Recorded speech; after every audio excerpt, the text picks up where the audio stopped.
Hello everyone. कल हमने BSc first year में पेपर सेकेंड में यूनिट सेकेंड के अंतर्गत अपेंडेजेज ऑफ न्यूरॉन को डिस्कस किया था। आज हम न्यूरॉन या पेलिमॉन के अंतर्गत जो आपका न्यू टॉपिक स्टार्ट कर रहे हैं, एक्सक्रीटरी सिस्टम ऑफ पेलिमॉन। पेलिमॉन के एक्सक्रीटरी सिस्टम की अगर बात की जाए तो जो पेलिमॉन है या न्यूरॉन है उसमें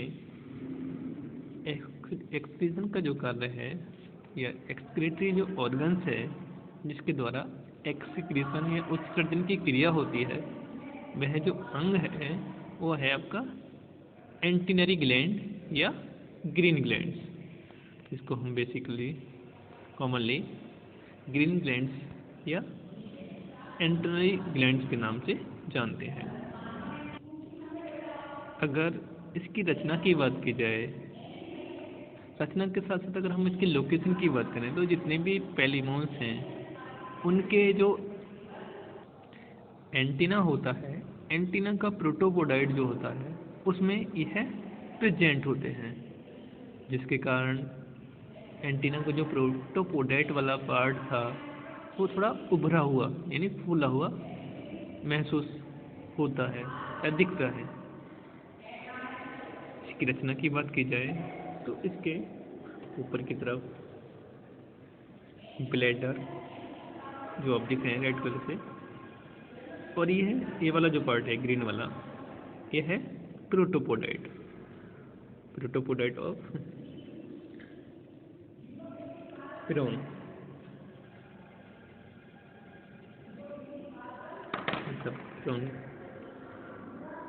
न्यूरॉन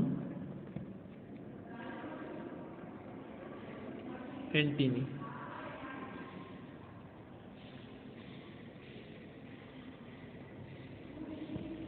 न्यूरॉन की जो एंटीना है उसका प्रोटोपोडाइट है। इसमें एक ब्लैडर होता है जिसकी ओपनिंग होती है रीनल पोर, जो आप देख रहे हैं ग्रीन कलर से। इसके अंदर की तरफ एक बीन शेप यानी बीन मतलब जो सेम होती है, सेम की तरह एंड से प्रेजेंट होता है, और यह है नीचे की तरफ, ये दिख रहे हैं इस तरीके से रीनल सैक, जो रीनल सैक में होता है उसमें कंटिन्यू करता है, और ये इसमें ब्रेन प्रेजेंट होता है जो कि एक्सक्रीशन को रेगुलेट करता है। ये इसकी लेटरल डक्ट होती है, और इसकी जो रीनल पोर होता है एक डक्ट के द्वारा निकलता है, ओपनिंग होती है, उस डक्ट को बोलते हैं एक्सक्रीटरी डक्ट। और जो एंड सैक है, एंड सैक का इंटरनल जो पार्ट है वो होता है ग्लैंडुलर प्लेक्सिस या लैब्रिन्थ, और इसमें ट्रांसवर्स कनेक्टिव टिश्यू होते हैं। अगर हम इसके सेक्शन की बात करें, अगर हम इसका लॉन्गिट्यूडनल में सेक्शंस काटते हैं तो उसमें यह कुछ इस तरीके का दिखता है। जो इसका एंटीनरी ग्लैंड्स है, हम ग्रीन ग्लैंड्स बोलते हैं, कुछ इस टाइप से दिखता है। इसका जो बाहर वाला पार्ट है, ये ब्लैडर, ये जिसकी ब्लैडर की फॉर्मेशन होती है एक्सक्रीटरी एपिथेलियल सेल से होती है। इसके अंदर की तरफ ये एंड सैक के जो अंदर वाली बॉल होती है, बॉल के सहारे कनेक्टिव टिश्यू भरे होते हैं। कनेक्टिव टिश्यू के अंदर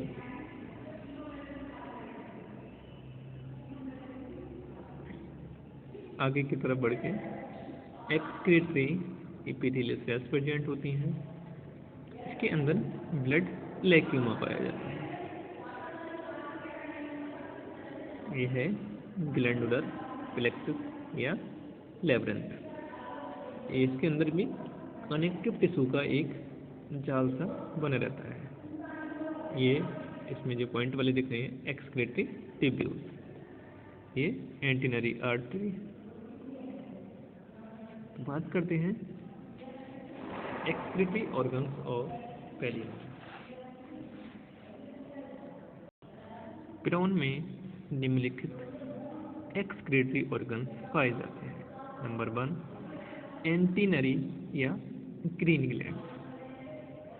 यह प्रत्येक एंटीनी के प्रोटोपोडाइट में प्रेजेंट यानी उपस्थित धुंधले यानी वाइटिश सफ़ेद रंग के ग्लैंड्स हैं, जिसका साइज मटर के बीज के बराबर, जो मटर का नॉर्मली जो दाना होता है उसके बराबर होता है। इसमें निम्न भाग होते हैं। Number A point end sac. यह है बीन शेप्ड सबसे छोटा भाग है, जो ब्लैडर तथा लैब्रिन्थ के बीच में पाया जाता है। इंटरनली इसमें एक बड़ा इंटरनल ब्लड लैक्टोमा होता है। इसकी बॉल डबल लेयर की बनी होती है, जो सेंट्रल कैविटी में सेप्टा के रूप में प्रेजेंट होती है। इसकी आउटर वॉल कनेक्टिव टिश्यू की और तथा inner wall excretory epithelial cells की बनी होती है। बात करते हैं सेकंड पॉइंट ग्लैंडुलर लैब्रिन्थ। यह एंड सैक में बड़ा और उसकी आउटर साइड पर मौजूद होता है। यह अनेकों कॉइल्ड एक्सक्रीटरी ट्यूब्यूल्स का बना होता है। मतलब जो हमारा ग्लैंडुलर लैब्रिन्थ है, इसके अंदर अनेक कॉइल्ड एक्सक्रीटरी ट्यूब्यूल्स होती हैं।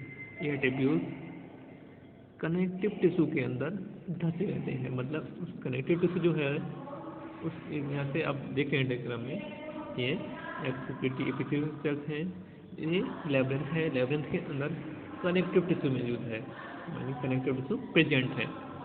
तो कनेक्टिव टिश्यू के अंदर यह सेल्स प्रेजेंट होती हैं, उसमें एम्बेडेड रहती है, यानी धंसी हुई रहती है।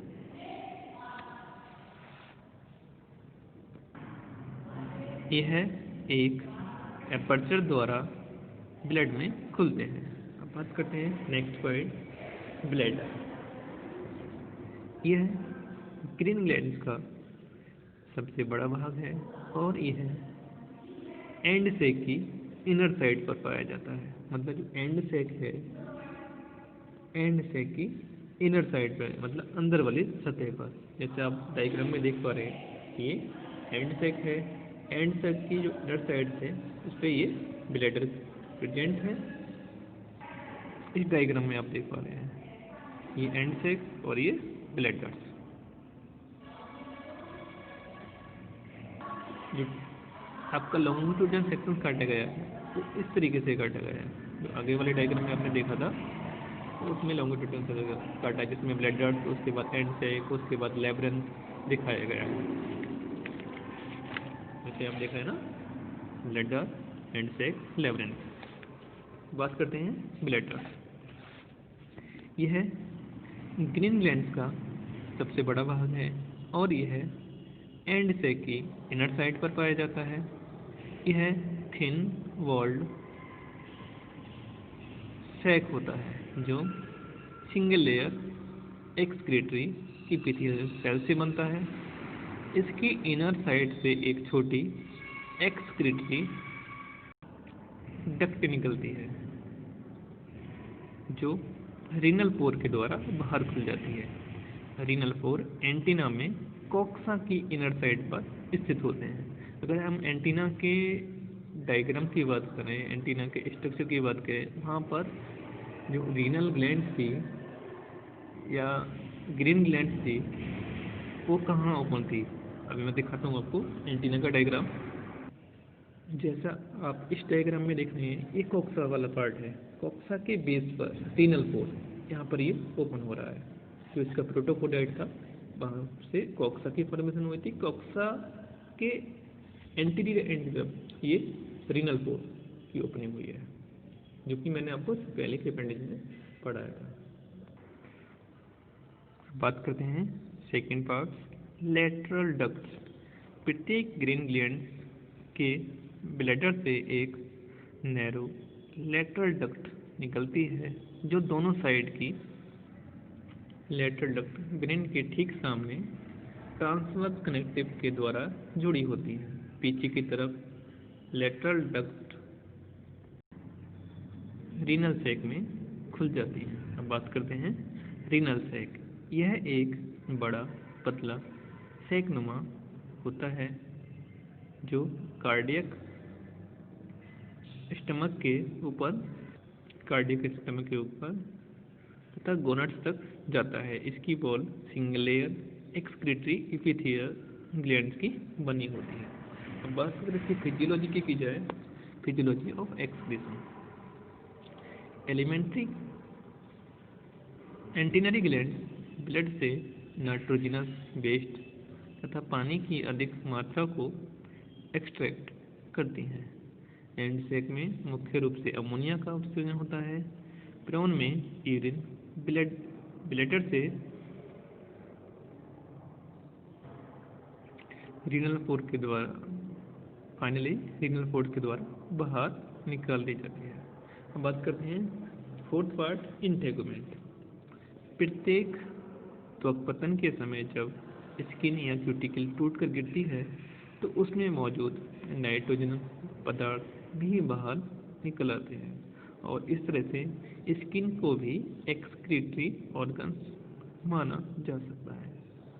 मतलब जब इसमें त्वक की क्रिया होती है या एक्डाइसिस की क्रिया होती है जिसमें ये अपनी स्किन की जो फोल्ड होता है, मतलब कवर होता है क्यूटिकल्स, उसको रिमूव करता है या उसको गिराता है, तब जो नाइट्रोजन वेस्ट उसमें प्रेजेंट होते हैं वो भी उसके साथ बाहर निकल जाते हैं।